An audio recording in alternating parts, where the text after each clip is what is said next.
सुधाकर बडगुजर यांची ठाकरेंच्या शिवसेनेतून हकालपट्टी, पक्षविरोधी वक्तव्य करणं बडगुजर यांना भोगलं।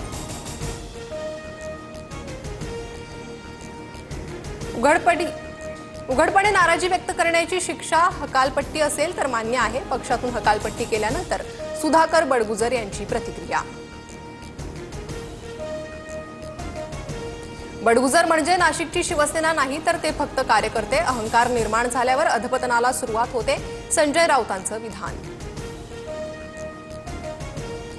चंद्रहार पाटील सोमवारी शिंदेंच्या शिवसेनेत प्रवेश करणार। लोकसभा निवडणुकीत ज्यांच्यासाठी ठाकरेंनी काँग्रेसशी वितुष्ट घेतलं ते चंद्रहार पाटील ठाकरेंची साथ सोडणार। गिरीश महाजन सर्वात भ्रष्ट मंत्री। अभिषेक कौल या व्यक्तीच्या मंजुरीशिवाय महाजन फाईलवर सही करत नाहीत, राऊतांचा आरोप। भगवा झेंडा घेऊन नाचतो तर वावगं काय? लग्नात तुमच्याकडून कोण कोण नाचलं याच्या माझ्याकडेही क्लिप। राऊत नाव घेत असलेला अभिषेक कौल माझ्यासोबत नाही। राऊतांच्या टीकेनंतर गिरीश महाजन आक्रमक। गिरीश महाजनांबाबत राऊतांकडे पुरावे नसतील तर मी पुरावे देणार। संजय राऊतांच्या टीकेनंतर एकनाथ खडसेंची प्रतिक्रिया। अंजली दमानिया आज धनंजय मुंडेंनी केलेल्या घोटाळ्यांचे पुरावे एसीबीला देणार। कृषी विभागात 350 कोटींचा घोटाळा, दमानियांचा आरोप। सुपेकरने जेलमधील आरोपींकडून 300 कोटी मागितल्याची माझ्याकडे तक्रार। सुरेश धस यांचा दावा। तर हगवणे जर बाहेर आले तर त्यांना लोक शेण मारतील, धस यांचं वक्तव्य। कुठल्या कैद्याकडे अशा पद्धतीने कोणी मागणी करतं का? सुरेश धसांचे आरोप निरर्थक। सुपेकरांचं TV9 मराठीला स्पष्टीकरण। वाल्मिक कराडला बीडमध्ये ठेवण्यामागे सुद्धा सुपेकर हेच आहेत। सुरेश धसांनंतर अंजली दमानियांचाही सुपेकरावर आरोप।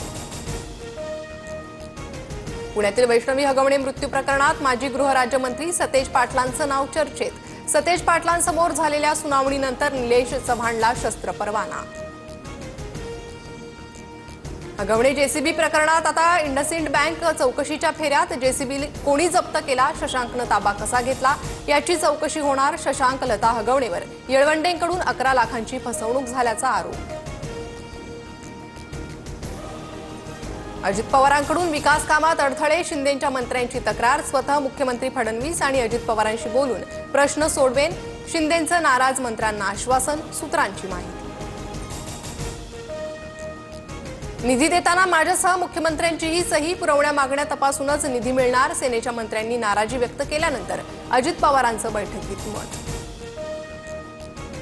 दोन्ही पवार एकत्र येण्याबाबत चर्चा सुरू। पक्ष आणि महाराष्ट्रासाठी एकत्र येणं गरजेचं। शरद पवार आणि अजित पवार एकत्र येण्यावर धर्मराव बाबा आत्राम यांचं विधान।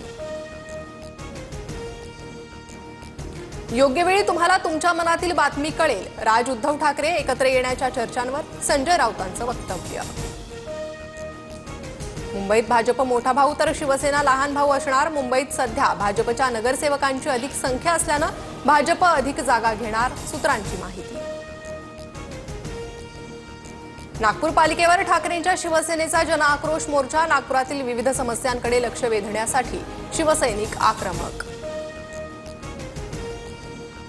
सोलापुरात सासरच्या त्रासाला कंटाळून गर्भवती महिलेची आत्महत्या। सासरच्याच लोकांनी हत्या केल्याचा नातेवाईकांचा आरोप। सासू सासरे आणि पती अटकेत। देशात 37 जणांचा कोरोनामुळे मृत्यू। 4000हून अधिक सक्रिय रुग्ण तर केरळमध्ये सर्वाधिक 1400 कोरोना रुग्ण। समृद्धी महामार्गाच्या शेवटच्या टप्प्याचं उद्या उद्घाटन। मुंबई ते नागपूर 701 किलोमीटरचा महामार्ग तयार। MSRDC व्यवस्थापकीय संचालक अनिल कुमार गायकवाड यांची माहिती। आशियाई विकास बँकेकडून पाकसाठी $800 दशलक्ष पॅकेजला मान्यता। पाकची आर्थिक मदत थांबवा, निर्मला सीतारमण यांची आशियाई विकास बँकेच्या अध्यक्षांकडे मागणी। मायक्रोसॉफ्ट कंपनीनं पुन्हा 300 कर्मचाऱ्यांना कामावरून काढलं। गेल्या महिन्यातही कंपनीकडून 6000 कर्मचाऱ्यांची कपात। भारतात सॅटेलाइटद्वारे इंटरनेटचं स्वप्न लवकरच पूर्ण होणार। एलॉन मस्क यांच्या स्टारलिंक कंपनीला GMPCS परवाना देण्याचा सरकारचा निर्णय।